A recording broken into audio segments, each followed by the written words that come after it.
Bwana Yesu asifiwe. Karibu sana katika kipindi cha Saa ya Faraja katika Kristo. Tunamshukuru Mungu kwa kutupatia neema tena ya siku ya leo. Na leo tunatoa somo la 7 la namna ya kuikataa roho ya hofu. Na tumeshazungumzia hofu ya Mungu inavyokuwa na tumeelezea katika ile sehemu ya 6. Sasa tunatoa ile hofu ambayo inaletwa na adui. Hofu inayoletwa na shetani ina lengo gani? Cha kwanza kabisa inalenga kubadili mtazamo wako. Mtazamo wako. Lakini cha pili ni kuyumbisha imani yako. Yaani inakuja kwa ajili ya kuyumbisha imani yako. Inayumbisha imani yako. Kwa hiyo kuna watu ambao wakipata hofu mpaka wanaacha imani, wanaacha kuomba, wanatishwa kwa njia ya ndoto, wanatishwa. Adui anainua watu ambao wanazalisha vitisho kuwaogopesha. Sasa ili kuishinda hiyo hofu ya shetani, soma neno la Mungu sana. Sikiliza shuhuda mbalimbali za matendo makuu ya Mungu. Cha tatu, jifunze saa nyingine kukaa maeneo tulivu na kuzungumza na Mungu. Unajua katika wingi wa makelele Mungu hawezi kuzungumza na wewe. Lakini ukiwa katika hali ya utulivu, Mungu atazungumza na wewe.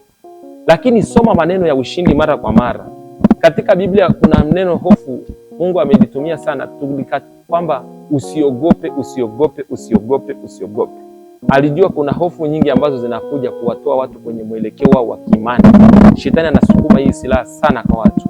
Na katika siku hizi za mwisho atatumia sana silaha hii ya hofu. Na ataangusha watu wengi sana. Watu wengi sana.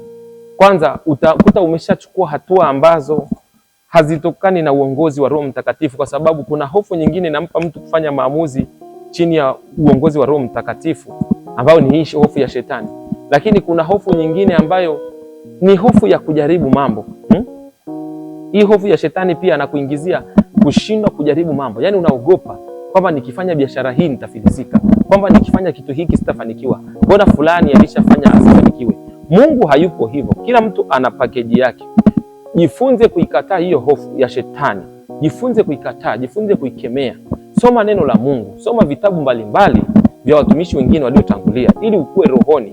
Kadri unavyokuwa rohoni, unaongezeka nguvu za rohoni. Ukiwa na nguvu za rohoni, zinaishinda hofu. Lakini kitu kingine, upendo wa Mungu unafukuzia mbali hofu. Ndivyo vile inavyosema. Uwe na upendo wa Mungu. Wakorintho wa kwanza sura ile ya 13 anasema habari za upendo. Ukiwa na upendo wa Mungu, yaani inafukuzia mbali hiyo roho ya hofu, inaondoa matabaka, inaondoa kutakabali, yaani upendo wa Mungu.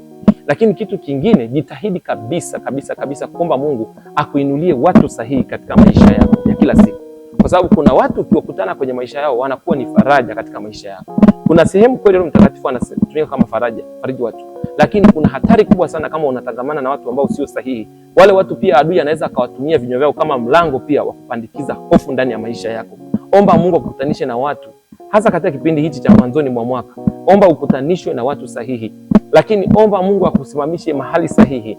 Omba Mungu akukutanishe na watumishi wa Mungu ambao ni sahihi. Kile kitabu cha Yeremia sura ya 3 mstari wa 15 anasema, uniombe mimi nitakupa wachungaji wanaopendeza moyo wangu, ambao watakulisha kwa neno la maarifa na kwa hofu na kunicha mimi.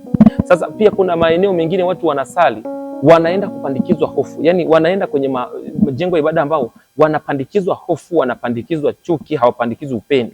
Sasa kuna watu wengi wanateseka sana na wamefungwa na vifungo hivyo.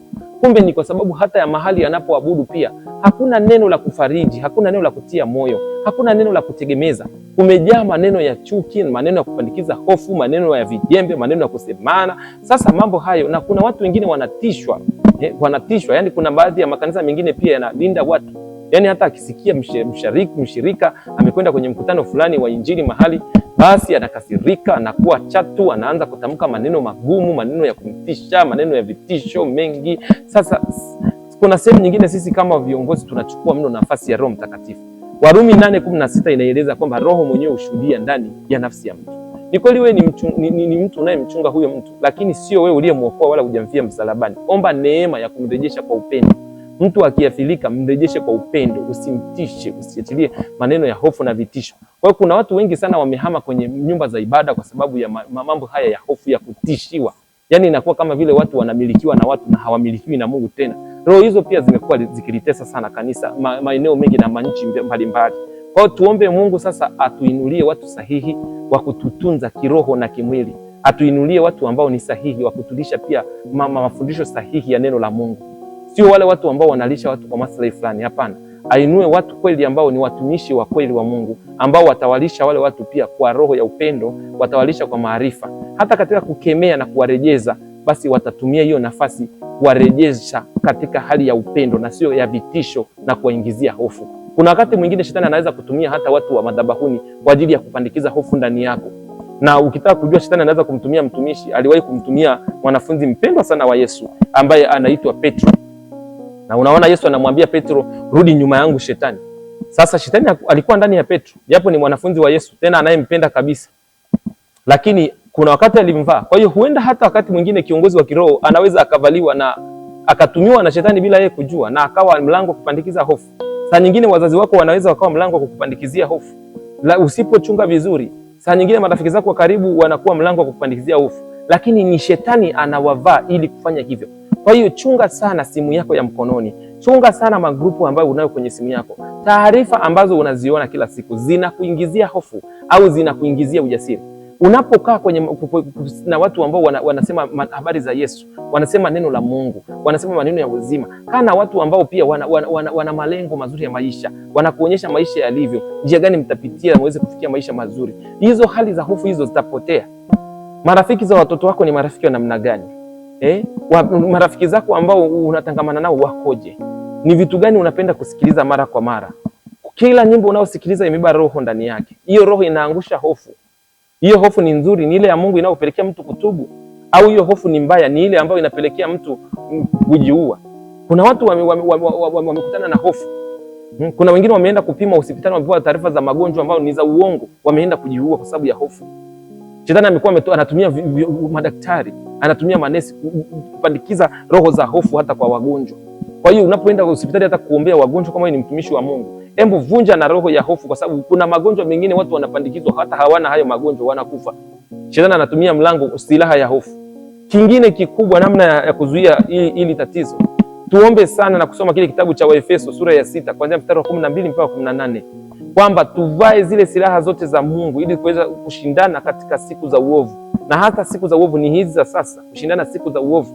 Maana kushindana kwetu si juu ya damu na nyama, bali ni juu ya falme na mamlaka, juu ya majeshi ya pepo wabaya, wakuu wa giza hili.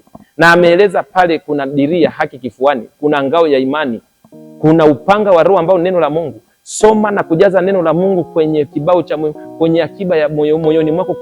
Kuna benki, jaza neno la Mungu kwenye benki ya ndani. Biblia inasema kwenye Zaburi ya 119 kuanzia ule mstari wa 9 kwamba moyoni mwangu naliweka neno lako. Moyoni mwako uweka neno la Mungu, usije ukamtenda dhambi. Na ule mstari wa 12, sasa uweka neno la Mungu kwa wingi moyoni, kwa sababu neno la Mungu kule kwenye ulimwengu wa roho linatumika kama upanga. Ngao ya imani, kuwa na imani. Kila neno unalotamkiwa, unaloona hili halitokani na Mungu, lifute hapo hapo, usilipe nafasi ya kukaa. Linda moyo wako na taarifa zinazoingia kwenye maisha yako na utavuka. Kitabu cha Methali 4:25 nasema linda moyo wako kuliko vyote, maana huko ndiko zitokako chemichemi za uzima. Kwa hiyo adui akitaka kuondoa uzima wako atawinda moyo wako, kuingiza taarifa ambazo zitakuingizia hofu, zitakuingizia mashaka. Mwisho wa siku ataupata mwili, kwa sababu chemichemi za uzima wa mtu zinaanzia moyoni. Kwa hiyo Mungu alinde moyo wa mtu. Anayetakiwa kulinda moyo wa mtu ni yeye mwenyewe. Linda moyo wako kwa taarifa unazopata. Uwezo wako wa kuchukua taarifa, uwezo wako wa kuhimili taarifa ukoje? Kama hauwezi kuhimili taarifa na unaona huyu mtu kila unapowasiliana naye anakuletea taarifa hizo, muondoe kwenye mawasiliano yako, mblock, mtoe kwenye system, kwa sababu atakuletea magonjwa. Maana yeye anatumika, kinywa chake kinatumiwa na adui kutupa mshale wa hofu kwenye maisha yako. Lakini kuna mengine Roho Mtakatifu atakuongoza. Lakini tunaamini ukifuatilia huu mtiririko ili somo hizi vipindi vyote 7, kuna namna utaishinda hii roho ya hofu na utasalia salama. Tunakushukuru Baba wa mbinguni kwa wasikilizaji wetu. Asante kwa neema yako wote waliotufuatilia ulimwenguni. Tunavunja roho ya hofu, mashaka na kukataliwa. Tunavunja kabisa kila hisia za hofu.